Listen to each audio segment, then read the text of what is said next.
Hello everyone, जैसा कि आप सभी लोगों का एसएससी सीएचएसएल यानी 10+2 का एग्ज़ाम आपका कल यानी कि 9 मार्च से शुरू हो गया था। तो यहाँ आज है आपका 10 मार्च और यहाँ पर 10 मार्च का आपका फर्स्ट शिफ्ट का एग्ज़ाम समाप्त होगा। तो चलिए देखते हैं कौन कौन से क्वेश्चन पूछे गए थे। पहला क्वेश्चन आया हुआ था कि दल बदल से संबंधित अनुसूची कौन सी है। तो यहाँ पर 10वीं अनुसूची आपका राइट आंसर हो जाएगा। भारतीय संविधान की 10वीं अनुसूची में दल बदल के आधार पर संसद और राज्य विधायिका में सदस्यों की अयोग्यता से संबंधित प्रावधानों से आपकी संबंधित है। और भारतीय संविधान के आपके 10वीं अनुसूची में दल विरोधी विरोधी आपका दल बदल जो विरोधी कानून है उसको दिया गया है। और ये 30 जनवरी 1985 को लोकसभा द्वारा पारित किया गया था और इसे 31 जनवरी 1985 को राज्यसभा द्वारा भी पारित कर दिया गया था और 15 फरवरी 1985 को राष्ट्रपति द्वारा अनुमोदित किया गया था। तो ये 1985 में आपका बन करके तैयार हुआ था। नेक्स्ट क्वेश्चन आगे बढ़ेंगे। नेक्स्ट क्वेश्चन था कि पाकिस्तान का 2022 में प्रधानमंत्री किसे चुना गया। तो यहाँ पर आपका शहबाज शरीफ आपका राइट आंसर हो जाएगा, जो कि आपका 2022 में यहाँ पर पाकिस्तान का प्रधानमंत्री चुना गया था। मई 2023 में गोवा में जो सम्मेलन हुआ था उसमें भी आपके पाकिस्तान प्रधानमंत्री नवाज शरीफ को निमंत्रण भेजा गया था। इस साल शंघाई सहयोग संगठन की अध्यक्षता भारत कर रहा है।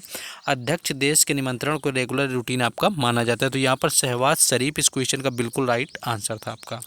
नेक्स्ट क्वेश्चन था कि जबलपुर किस नदी के किनारे पर स्थित है। अगर जबलपुर की बात करें कि किस नदी के किनारे स्थित है तो यहाँ पर आपका बात करेंगे तो नर्मदा नदी आपका राइट आंसर हो जाएगा। यानी विंध्य पर्वत श्रृंखला में स्थित यह नगर पवित्र नर्मदा नदी के तट पर आपका स्थित है। तो नर्मदा नदी यहाँ पर राइट आंसर हो जाएगा।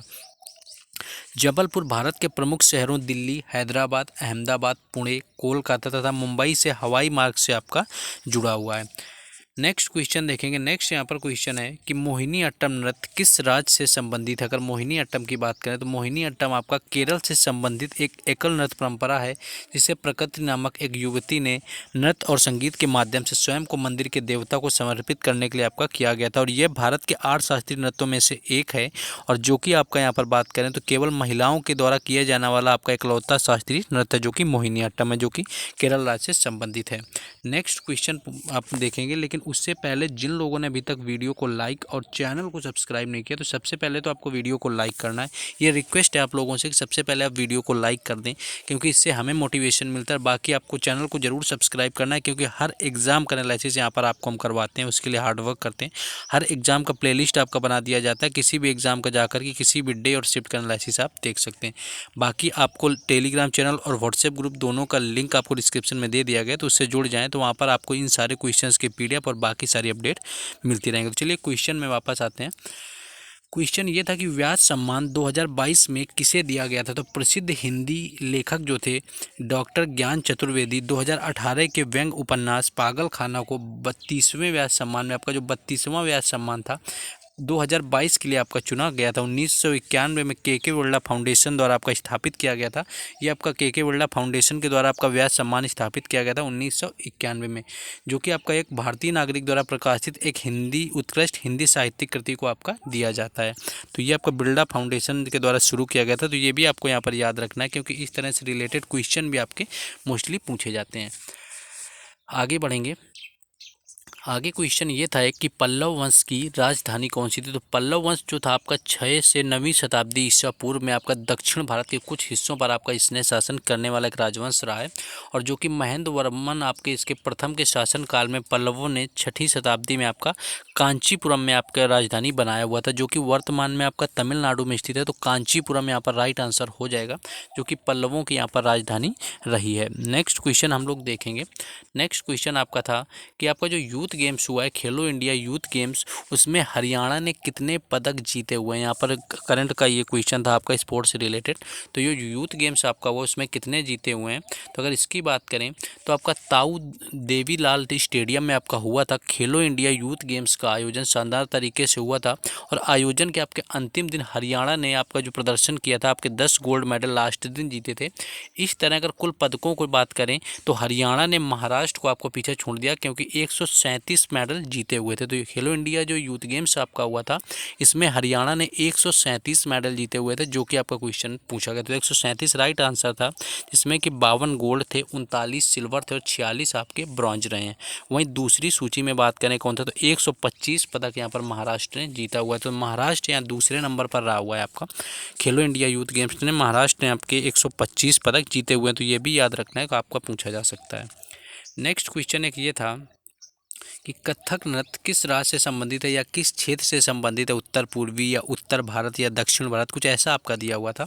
तो आपका ऑप्शन यहाँ पर नहीं मिल पाया। तो कथक आपका एक उत्तर भारतीय नृत्य है, जो कि उत्तर में आपका होता है, उत्तर भारतीय नृत्य है जो उत्तर प्रदेश राज्य में आपका उत्पन्न हुआ था। तो उत्तर प्रदेश राज्य यहाँ पर राइट आंसर हो जाएगा। कथक जो आपका शब्द है वो कथा से आया होता है, जिसका अर्थ यहाँ पर कहानी होता है। तो यह भारत के उत्तर भारत में किया जाता है और उत्तर प्रदेश राज्य से मुख्यतः आपका संबंधित है। नेक्स्ट क्वेश्चन, नेक्स्ट एक क्वेश्चन ऐसा पता चला था कि आपका बेटी बचाओ और बेटी पढ़ाओ योजना से आया हुआ था, किससे संबंधित है या किस राज्य में शुरू हुई थी। तो ये योजना है देश के प्रधानमंत्री नरेंद्र मोदी जी के द्वारा आपका 22 जनवरी 2015 को आपको आरंभ किया गया था। इस योजना के माध्यम से बालिकाओं के अस्तित्व, सुरक्षा और शिक्षा को सुनिश्चित किया जाएगा। लिंग अनुपात में सुधार करके इस योजना के माध्यम से आपका प्रयास किया गया था, जो कि हरियाणा में आपकी शुरू हुई थी, बेटी पढ़ाओ और बेटी बचाओ योजना आपके 2015 में। नेक्स्ट क्वेश्चन आगे हम लोग देखेंगे। नेक्स्ट ये क्वेश्चन यहाँ पर पूछा गया था कि जो आपका फीबा बास्केटबॉल विश्व कप था, इसका खिताब किसने जीता हुआ था। ऑप्शन में आपके अमेरिका, जापान, चीन और भारत दिया हुआ था। तो संयुक्त राज्य अमेरिका ने सिडनी सुपरडोम, ऑस्ट्रेलिया में अंतर्राष्ट्रीय बास्केटबॉल महासंघ यानी कि फीबा महिला विश्व कप आपका जीतने के लिए चीन को 83-61 से आपका हराया हुआ था। तो अमेरिका ने लगातार आपका चौथी बार और कुल आपका 11वां बार यहाँ पर खिताब जीता हुआ था। तो अमेरिका इसका बिल्कुल राइट आंसर था, जिसने कि फीबा बास्केटबॉल विश्व कप का खिताब यहाँ पर जीता हुआ था। नेक्स्ट आपका खेलो इंडिया का आपका बता चुके हैं। नेक्स्ट क्वेश्चन था कि मोमबत्ती के बुझने के बाद उसकी जो लौ होती है आपकी, वो किस रंग की हो जाती है। अगर मोमबत्ती की बात करें तो यदि आप मोमबत्ती के लौ को करीब से देखते हैं तो आपको लव के आधार पर एक नीला क्षेत्र यहाँ पर दिखाई देता है। उसके ऊपर छोटा सा आपका गहरा नारंगी भूरा भाग और उसके बाद एक आपका बड़ा पीला क्षेत्र होता है, जिसे मोमबत्ती के लपटों से आपका जोड़ा जाता है। तो बुझने के समय पर आपका यहाँ पर नीला क्षेत्र दिखाई देता है, जो कि यहाँ पर राइट आंसर आपका हो गया। तो पांडवों के बाद आपका शायद यहाँ पर पांड्यों की राजधानी पूछी गई थी, तो मदुरै आपका राइट आंसर हो जाएगा, जो कि पांड्य वंश की राजधानी थी। भारत के सुदूर दक्षिण में पांड्य साम्राज्य एक तमिल साम्राज्य था और 14वीं शताब्दी के मध्य तक पांडियन राजवंश की राजधानी मदुरै थे और कोएक्राई पांड्य राजधानी पर बंदरगाह पर आपका बना हुआ था। नेक्स्ट क्वेश्चन हम लोग आगे देखेंगे। नेक्स्ट क्वेश्चन था कि नीति आयोग का अध्यक्ष कौन है। तो प्रधानमंत्री नरेंद्र मोदी नीति आयोग के अध्यक्ष हैं। नीति आयोग भारत सरकार का एक प्रबुद्ध मंडल है, जिसका गठन आपका 1 जनवरी 2015 को किया गया था और इसका मुख्यालय जो है वो वर्तमान में आपका नई दिल्ली में स्थित है। तो ये क्वेश्चन आपका पूछा गया था। आगे और हम देख लेंगे क्वेश्चन। नेक्स्ट आपका ये पूछा गया था कि यूआरएल का संपूर्ण रूप क्या होगा। तो सही उत्तर आपका यूनिफॉर्म रिसोर्स लोकेटर आपका होता है, यानी यूआरएल का पूर्ण रूप आपका यूनिफॉर्म रिसोर्स लोकेटर होता है। आपका इंटरनेट पर लिंक एड्रेस यूआरएल होता है। तो ये कुछ क्वेश्चन थे जो आपके सीएचएसएल एग्जाम में आज यानी कि 10 मार्च को फर्स्ट शिफ्ट में पूछे गए थे, तो बताने का प्रयास किया। तो जिन लोगों ने अभी तक वीडियो को लाइक और चैनल को सब्सक्राइब नहीं किया उनको जरूर कर देना है। बाकी व्हाट्सएप ग्रुप और टेलीग्राम चैनल दोनों का लिंक डिस्क्रिप्शन में दे दिया है, तो वहाँ पर आपको बाकी सारी अपडेट के लिए जुड़ जाना है। बाकी मिलते हैं नेक्स्ट वीडियो में। जय हिंद।